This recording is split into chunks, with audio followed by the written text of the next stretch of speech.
Business 24 Africa, votre chaîne d'information économique 24 heures sur 24.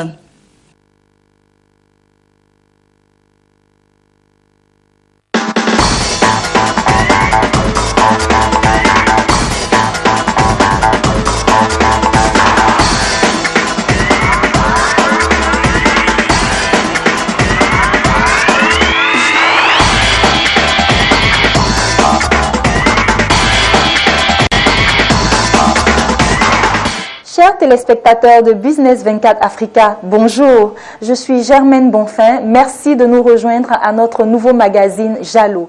Jalo est un magazine qui traite du droit des affaires, de l'environnement juridique qui régente le monde des affaires, aussi bien en Côte d'Ivoire, dans la sous-région qu'ailleurs dans le monde. Il s'agira au cours de ce magazine de vous éclairer sur certains sujets, notamment du droit commercial et du droit du travail.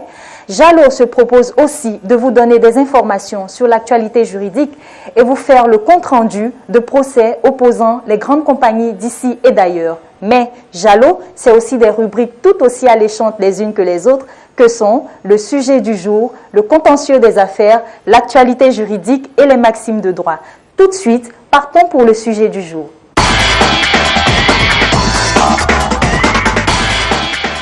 Le travail est essentiel au développement personnel de l'homme et au progrès de toute société. Pour ce faire, il doit être régi par des lois tendant à la sécurité de tous. Le travail est généralement accompli de jour, mais certains domaines d'activité exigent du travailleur une disponibilité nocturne. Le travail de nuit est-il légal en Côte d'Ivoire? Si oui, quel est son domaine d'applicabilité? Pour répondre à ces différentes interrogations, nous avons recueilli l'expertise d'un juriste fiscaliste en la personne de M. Jean-Guillaume Niaoré Mimi.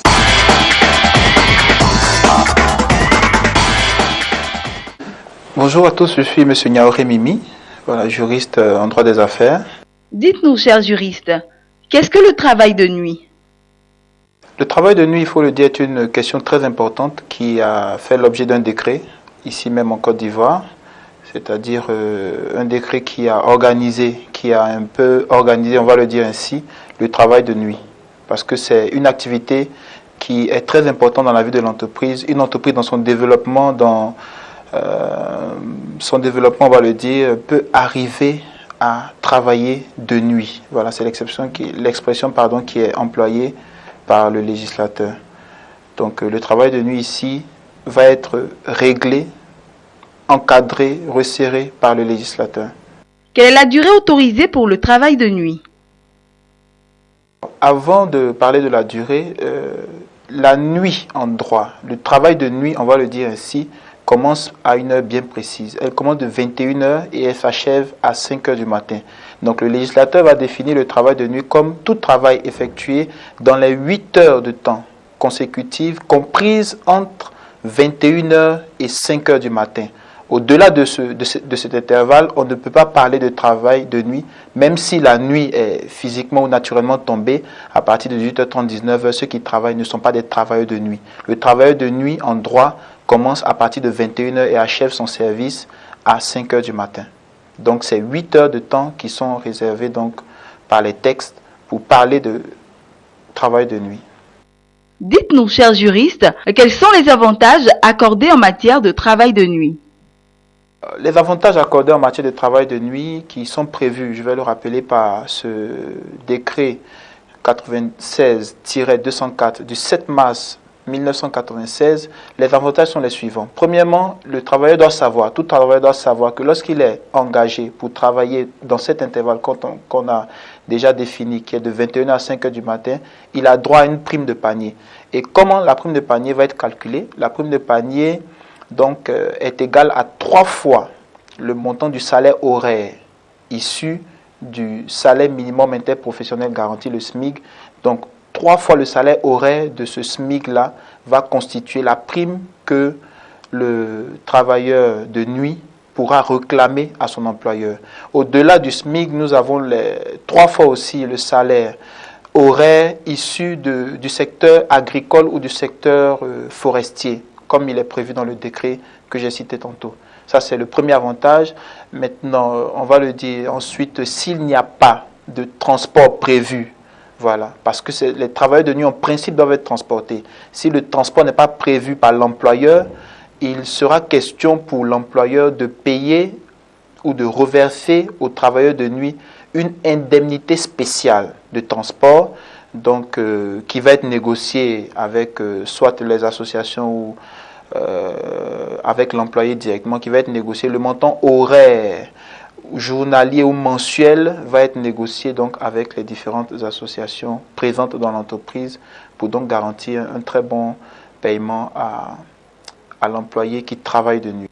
Peut-on travailler successivement à un poste de jour et de nuit? Travailler successivement à un poste de jour et de nuit est formellement interdit par le Code du travail ivoirien. Et donc le décret va venir appuyer aussi les dispositions du Code du travail pour interdire tout travail successif à 2 postes. C'est vraiment dangereux pour la santé. Je veux rappeler que le législateur a prévu de veiller, on va le dire ainsi, sur la santé des travailleurs de nuit. Parce que vous savez que travailler de nuit nécessite plusieurs efforts que le travail de jour ne demande pas. Il faut être très vigilant. L'employé peut être exposé au sommeil. Voilà, il peut travailler avec des machines très dangereuses. Donc, il faut véritablement veiller à la santé de celui qui travaille de nuit. C'est pourquoi il est interdit pour un travailleur de travailler successivement à 2 postes, un de jour et l'autre de nuit, dans la même entreprise. Mais on le voit dans certains pays développés, certains travaillent le matin dans une entreprise X et le soir dans une autre entreprise. Lorsque les deux entreprises sont différentes, il n'y a pas de problème. Mais c'est la santé. C'est la santé ici, c'est la santé du travailleur qui est véritablement mise en jeu. Donc le législateur ivoirien va interdire dans une même entreprise à un travailleur de travailler successivement à un même poste de jour et de nuit. Donc c'est formellement interdit. Enfin, chers juristes, y a-t-il des personnes interdites de travail de nuit? Il est formellement interdit à une catégorie de personnes de travailler la nuit. Le législateur va parler des enfants de moins de 14 ans et des jeunes de plus de 14 ans et de moins de 18 ans. Donc l'intervalle c'est plus de 14 et moins de 18. Donc ici il va faire un peu un jeu de mots pour dire qu'il y a des enfants. Ces enfants-là sont ceux qui sont âgés de moins de 14 ans. Pour ceux-là, il est interdit de travailler la nuit. Pourquoi? Parce qu'ils sont encore jeunes, voilà, et leur état de santé. On va toujours mettre l'accent sur l'état de santé de ces personnes. Ils n'ont pas les mêmes aptitudes qu'un adulte, de quelqu'un qui a plus de 18 ans. Donc, ils sont formellement interdits de travailler la nuit. On sait, pour ces travailleurs de moins de 14 ans, qu'ils doivent descendre à partir de 17 heures. Voilà, de 17 heures à 8 heures du matin, ils sont interdits de travailler. Voilà. Pour les autres, ça sera une autre tranche horaire, mais c'est vraiment interdit de travailler de 17 heures à 8 heures du matin. Ça, c'est 15 heures de temps. 17 heures à 8 heures du matin, c'est vraiment interdit pour un enfant de moins de 14 ans de travailler. Pour les jeunes de plus de 14 ans et moins de 18 ans, leur tranche horaire va évoluer entre 18 heures et 6 heures du matin. Voilà, entre 18 heures et 6 heures du matin. Les premiers, c'était entre 17 heures et 8 heures. Et les seconds, c'est entre 18 heures et 6 heures du matin. Ils sont interdits de travailler. Cependant, si l'employeur juge bon que ces enfants de plus de 14 ans et de moins de 18 ans doivent être maintenus sur les lieux de travail dans la tranche horaire que nous avons citée plus haut, c'est-à-dire de 21h à 5h du matin, il va prendre une autorisation, sinon une dérogation spéciale de l'inspecteur du travail et des lois sociales. Cet inspecteur va lui donner, va apprécier les arguments que l'employeur va avancer dans ce qu'il va avoir comme courrier ou correspondance avec l'inspecteur. Et donc l'inspecteur va donner une dérogation spéciale pour que ces enfants de plus de 14 ans et de moins de 18 ans puissent travailler de nuit. Mais ce travail sera contrôlé de façon permanente par l'inspecteur du travail et des lois sociales. Pour le travail de nuit, il faut savoir que le législateur a beaucoup pensé aux employés. Voilà. On sait déjà que le contrat de travail met dans une position de subordination l'employé par rapport à son employeur.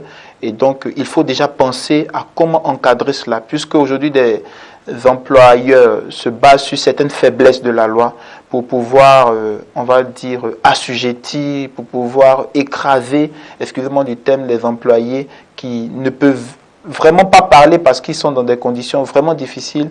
Ils vont travailler de nuit au risque même de les voir malades après plusieurs heures de travail.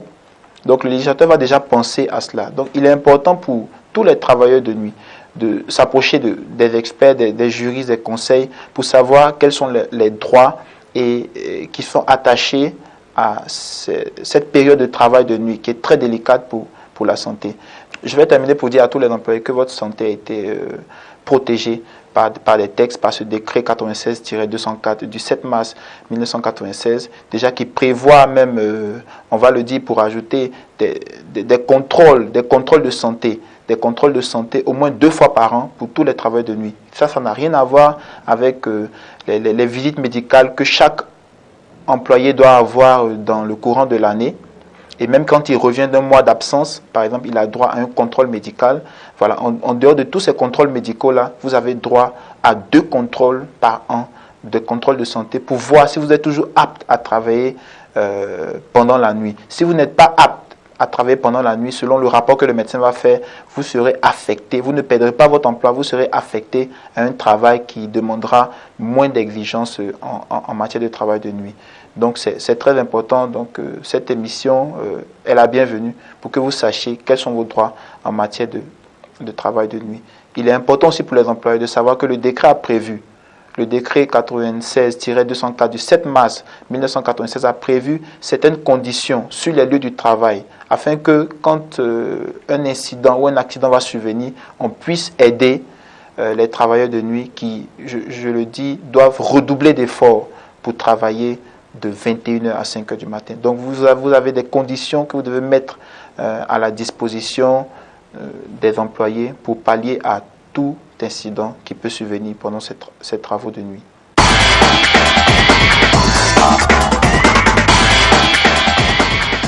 Bonne nouvelle pour les commerçants et le monde des affaires en Côte d'Ivoire. Une cour d'appel en matière commerciale vient d'être créée pour être admis à rester à ce second degré de juridiction. L'intérêt du litige doit être supérieur ou égal à 1 milliard de francs CFA. Ce taux sera-t-il revu à la baisse? Affaire à suivre.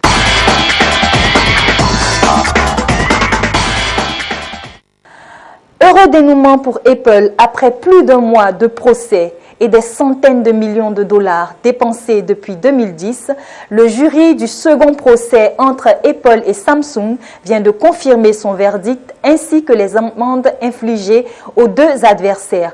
Pour Apple, cette victoire est symbolique et Samsung devra lui verser la somme de 120 millions de dollars pour avoir violé 2 brevets de son concurrent.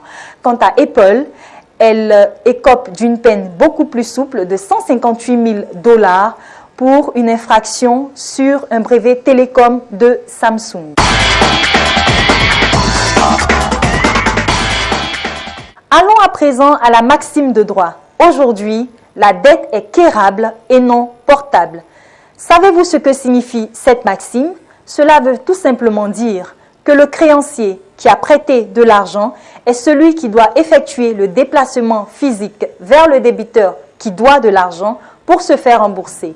Autrement dit, si vous avez une maison en location, c'est à vous, créancier, d'effectuer le déplacement pour l'encaissement mensuel et non au locataire de venir vers vous. N'oubliez pas, la dette est quérable et non portable. Dernière note à présent, parole du milliardaire.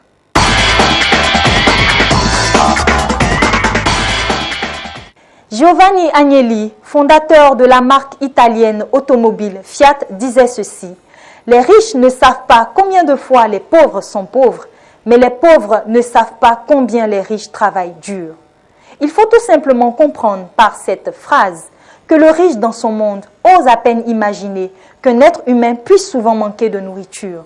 Du haut de sa bulle, il peine à comprendre que des humains puissent souvent vivre en deçà du seuil de misère. Mais le pauvre enviant le riche est tout aussi loin de s'imaginer les sacrifices consentis, les heures de travail sans répit, la vie de famille inexistante. Telles sont les réalités de ces 2 mondes. C'est ici que s'arrête notre émission. Je vous remercie et je vous dis à la semaine prochaine. Restez connectés sur Business 24 Africa.